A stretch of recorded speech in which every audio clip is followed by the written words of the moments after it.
Hello friends, क्या आपकी भी ट्यूब्स ब्लॉक हैं और आपको बच्चा नहीं लग रहा है, यानी कि इनफर्टिलिटी की समस्या है? तो मैं doctor Sushila Saini, gynaecologist and obstetrician, आज आपको इनफर्टिलिटी की ट्रीटमेंट के बारे में बताने जा रही हूँ, जिसमें कि आपकी दोनों तरफ की ट्यूबें ब्लॉक हो तो क्या वो दूरबीन से खुल सकती हैं और क्या आगे जाके प्रेगनेंसी हो सकती है। मोस्ट कॉमनली इनफर्टिलिटी का कारण होता है ट्यूबल ब्लॉकेज। जब हम बच्चा नहीं लगता है तो हम गायनेकोलॉजिस्ट के पास पहुंचते हैं और जब डॉक्टर के पास जाते हैं तो कुछ जांचें कराई जाती है, जिसमें कि सोनोग्राफी सबसे कॉमन जांच है और दूसरी कॉमन जांच है ट्यूबों की जांच, यानी कि एचएसजी।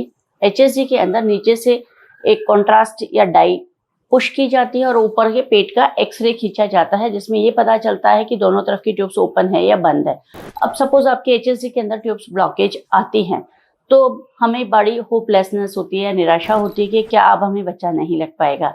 जी नहीं, ऐसा नहीं है। यदि एचएसजी के अंदर आपकी ट्यूब्स ब्लॉक पाई गई हैं तो उन्हें दूरबीन से खोला जा सकता है। 50% केसेस ऐसे होते हैं जिसमें एचएसजी के अंदर ट्यूब्स ब्लॉक होती है बट दूरबीन के द्वारा उन्हें खोल दी जाती है।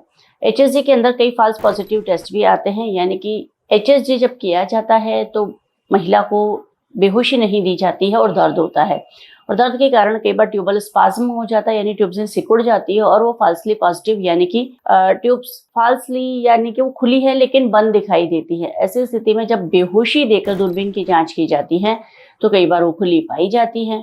दूसरा, यदि ट्यूबें आपस में चिपक गई है, यानी कि उनका जो फेम्ब्रियल एंड है अगर वो इस तरीके से चिपक गया है तो उसमें सीजर डालकर उन्हें खोल दिया जाता है, जिससे कि ट्यूब्स वापस पेटेंट हो जाती है। कई बार जहाँ ट्यूब बच्चेदानी के साथ अटैच होती है उस पे कॉर्नल पोर्शन पे भी बंद होती है तो नीचे से तार डालकर उसे खोल दिया जाता है, जिसे कि ट्यूबल कैन्युलेशन का प्रोसीजर कहा जाता है। और यदि मिड सेगमेंट में ब्लॉकेज है तो उसे खोलना थोड़ा मुश्किल होता है, करीब ना के बराबर ही हम कह सकते हैं कि मिड सेगमेंट का ट्यूबल ब्लॉकेज नहीं खोला जा सकता, यानी कि प्रॉक्सिमल एंड का और डिस्टल एंड का ट्यूबल ब्लॉकेज खोला जा सकता है।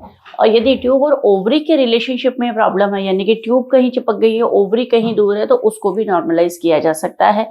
और ओवरी के अंदर यदि पीसीओडी की बीमारी है तो उसे ओवेरियन ड्रिलिंग के द्वारा ठीक किया जा सकता है। जब आपको बच्चा नहीं लग रहा है, इनफर्टिलिटी का डायग्नोसिस बना दिया गया है और अब आप हैरान हैं, परेशान हैं, तो दूरबीन का सहारा जरूर लीजिए। दूरबीन की जांच और इलाज बहुत इफेक्टिव होती है। 50-60% केसेस के अंदर कपल कंसीव हो जाते हैं।